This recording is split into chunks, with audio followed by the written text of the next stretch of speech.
Sequels to hit movies can be tough to pull off, as filmmakers need to try and match, if not exceed, the quality of the predecessor. As such, it's little surprise that so many sequels end up failing characters from the first film, effectively giving them nothing to do but flounder around in the periphery, waiting for their cue. I'm Ewan, you're watching Whatculture, and here are 10 major movie characters given nothing to do in the sequel.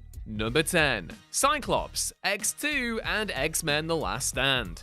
James Marsden was quite perfectly cast as Cyclops in the original X-Men, and though the first film didn't really give the character a terrific showing, there was clearly room for growth in the sequels. But in X2, the best of that X-Men trilogy, he gets captured early on, disappears for a huge chunk of the movie, and only really returns for a few minutes near the end of the film, while mind-controlled no less. The worst got saved to last with X-Men The Last Stand, where he's unceremoniously killed off by Jean Grey, and that's that. Only a pair of specs to be remembered by. Look, I get it, it's gonna be hard to displace Wolverine, Magneto, and Professor X for screen time, especially when the latter two are played by Sir Ian McKellen and Sir Patrick Stewart. But given that Cyclops was always one of the most popular X-Men, it's bizarre how quickly he became a second-rate, also-ran superhero in Fox's movies.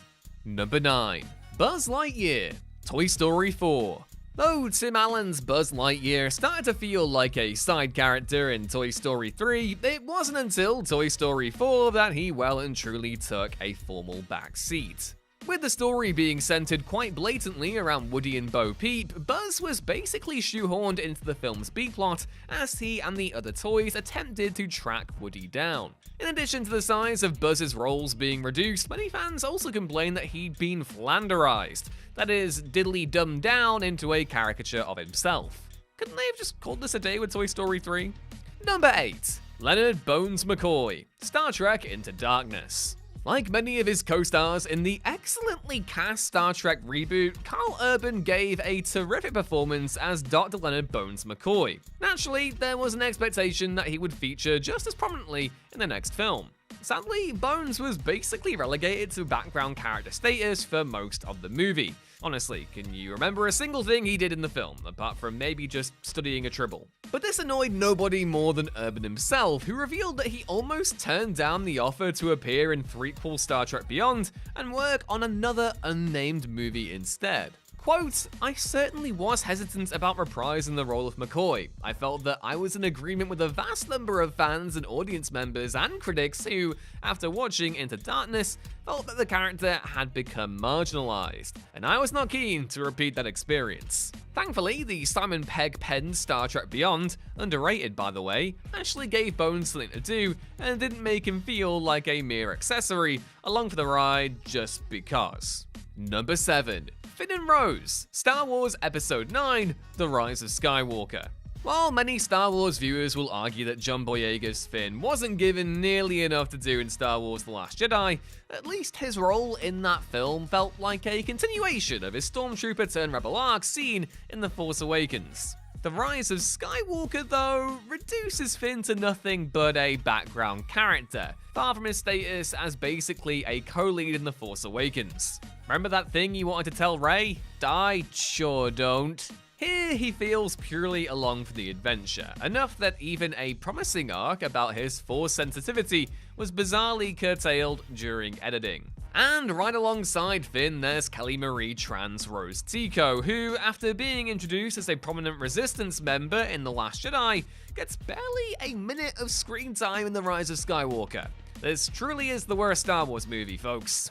Number 6. Kirby Scream 6. The 2022 Scream movie was largely well received as a slick meta-commentary on reboots and legacy sequels, introducing a new cast of characters led by Melissa Barrera and Jenna Ortega, and having them come up against a new Ghostface, all while Sydney, Gale, and Dewey chip in to lend a helping hand. Like Scream 4, I think the 2022 movie misses the 90s/early aughts charm of the first 3 films, but by and large, the new cast were great, there was some fun commentary, and some great set pieces. I'll never forgive you for killing Dewey though. Great scene, but I have not recovered emotionally. Anyway, the follow-up to 2022 Scream, Scream 6, continued the story of the new Core 4 while only bringing 2 characters back from the original series of films. Courtney Cox's Gale Weathers and Hayden Panettiere's Kirby Reed. Gale kind of gets nothing to do in this one as well, literally recycling her Exploit the Tragedy arc yet again after her ex died, but arguably more shortchanged is Kirby.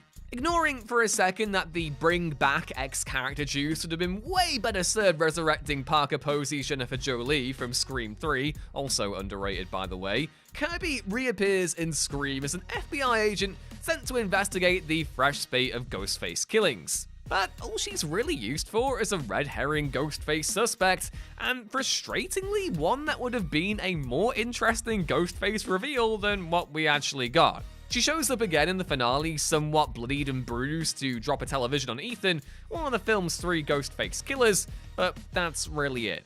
Number 5. Jane Foster, Thor: The Dark World. Among the many creative missteps in the second Thor movie is quite literally reducing Jane Foster, Natalie Portman, to a plot device. Jane's entire arc throughout the movie consists of becoming infected with the ether, which threatens to kill her, being hunted by villain Malekith, played by a clearly disinterested Christopher Eccleston, and then pressing a few buttons during the final battle. Oh, and going on a date with Chris O'Dowd, if you can even remember that. In fairness, Jane wasn't exactly a great fixture in the original Thor, but at least she had something resembling agency and played a distinct role in the story. Plus, she and Chris Hemsworth had some great chemistry, so that's a big plus too. In the Dark World though, she felt less like a person and more like a piece of furniture, being literally combined with the movie's MacGuffin in case the point hadn't been made clearly enough. Number 4. Jennifer Parker, Back to the Future Part 2 and 3. Though Marty McFly's girlfriend Jennifer wasn't exactly a major character in Back to the Future, the movie's cliffhanger ending nevertheless established her as a permanent fixture in Marty's life, while implying that she would be joining Marty and Doc on the mission to save their children from their respective grim fates. But Back to the Future Part 2 dispenses with Jennifer, now played by Elizabeth Shue rather than Claudia Wells, with an almost hilarious efficiency, as shortly after arriving in the future of 2015, Doc renders her unconscious in order to prevent her from learning too much about the future. She briefly wakes up, only to faint upon encountering her 2015 self, at which point Marty and Doc return her to 1985 and dump her, still unconscious, on her front porch. And that's the last we see of Jennifer until the end of Back to the Future Part 3, where Marty returns to 1985 with their kids' fate safely averted. Heck, even filmmakers Robert Zemeckis and Bob Gale admitted on the trilogy's DVD commentary that they didn't know what to do with Jennifer in the sequels, and if they'd thought things through more, they would have never had her get into the DeLorean with Marty and Doc at the end of the first movie. Number 3. Casey Jones, Teenage Mutant Ninja Turtles 3. Is that a Jose Canseco bat? Oh hell yeah, now we're talking. Beyond the Turtles themselves, one of the easy highlights of the 1990 live-action TMNT movie, which is also underrated, I'm sensing a theme in this list, was Elias Koteas' performance as the Turtles' ally, Casey Jones. Despite this, Casey was bafflingly absent from the immediate sequel, TMNT 2, The Secret of the Ooze, apparently due to Koteas objecting to its lighter tone, with pizza delivery boy Kino basically taking his place. Koteas did however come back for Teenage Mutant Ninja Turtles 3, only for Casey to be given an incredibly short shrift in an exceedingly weird way. Yeah, this one is considered easily the worst of the trilogy for good reason. Because the Turtles travel through time and swap places with 4 honor guards displaced from feudal Japan, Casey is left babysitting the dopey quartet while the Turtles head off on their timey adventure. That Casey, a proven ally and vigilante, is largely confined to the Turtles' lair is borderline sacrilege. The only slight saving grace is that Koteas does get to play a second character, Wit, who aids the Turtles in the past and is heavily implied to be Casey's ancestor. Still, it's no replacement for seeing a samurai get bonked on the head with a hockey stick. I needed to see that, immediately.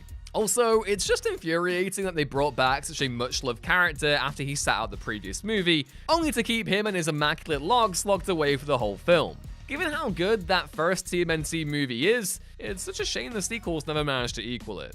Number 2. Hope Van Dyne, Ant-Man and the Wasp, Quantumania.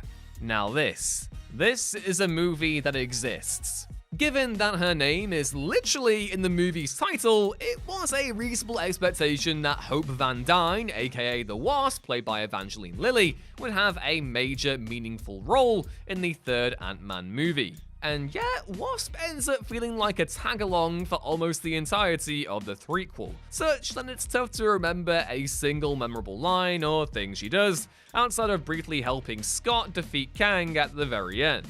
Ultimately, it felt more like the Wasp of the title actually referred to Hope's mother Janet, played by Michelle Pfeiffer, who has a much more substantial upfront role. And number 1, Mako Mori, Pacific Rim Uprising.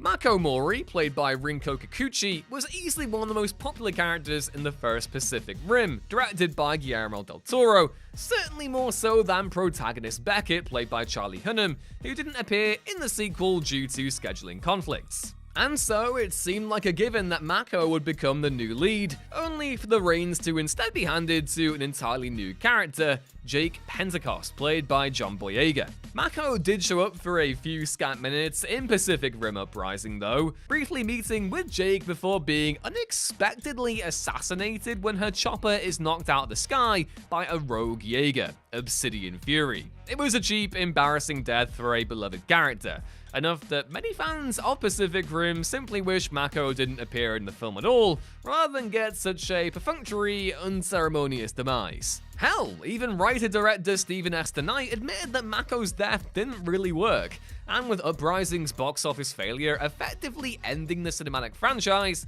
some fans have banished the film from their headcanon and still insist that Mako never died.